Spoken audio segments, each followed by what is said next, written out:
Meta ads or Google ads or both? Here's the real question. Do you let AI build your ads or not? Both platforms have changed a lot recently, and if you don't know the differences, you could be wasting money. Hi, I'm Max from Max Out Creative. Whether you're working with a modest budget or investing heavily, we try to find smart, creative ways to max out every marketing dollar, and that's what we're all about. So this video here is Meta versus Google, and I gotta tell you, I just spent several hours on a legacy client with some Q4 Meta campaigns, and it has changed dramatically. And if you don't know what you're doing, if you are a DIYer, this is probably something you should have help with from somebody who knows what they're doing.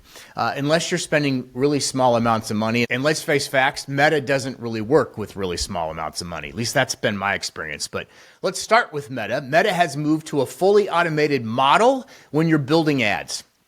They'll also offer AI enhancements, but let me be honest, some of those enhancements make 0 cents. 0 cents. So read all the copy. Make sure you look at all those photos. Like when you upload an image or video, you'll go to a screen and they'll say, hey, we'll put all of these AI generated images up. What do you think?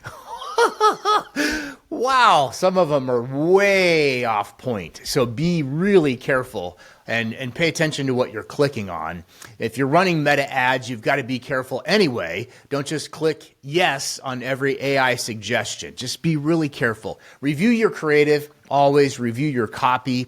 Make sure it still reflects your brand and your offer. Because when you let them do enhancements, sometimes it's fantastic, other times not so much. And Meta's great if your goal is brand building, because Meta ads appear in people's news feeds, as you know, while they're scrolling. We all scroll. It's about visibility, awareness, and staying top of mind. That's what Meta's best for. Now let's talk about Google. Google's my favorite. I have a love-hate relationship with Google. Google's made some changes too. One of the biggest ones is Performance Max campaigns. I'm sure you've heard of those. That is the easy way. If you're a DIYer, you're trying to do this on your own, that's the easy way to get an ad up and running. I just don't like Performance Max campaigns. I was drinking the Kool-Aid for a while. I just don't think they're great unless you have an e-com product, you're trying to sell something, then yeah, there's a lot of things built in. But if you rely on leads, if you have a business that relies on leads, I would not use a performance campaign ever. I really wouldn't. In fact, I'd go back to a leads campaign, period.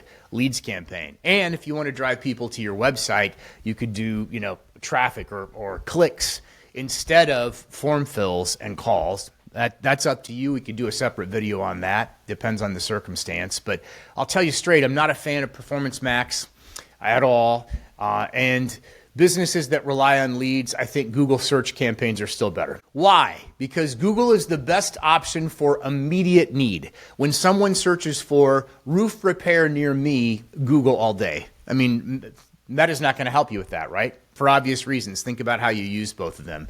So Google's going to actively try to solve a problem. I've done a few videos lately on how Google's also introducing AI overlays, which that means there's no list of websites at all. They just give the answer. So here's how I break it down real quick. If you're trying to generate leads right now, put money into Google search. If you're trying to build your brand and stay visible, put your money into Meta.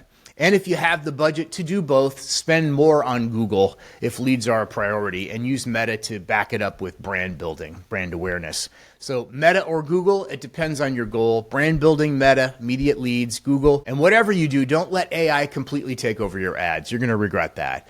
Don't do it without reviewing them. Read every word. Spend the time. Hopefully that helped. And if it did, if it made you think about something in a different way, do me a favor and click like or subscribe. I appreciate it very much. Thanks.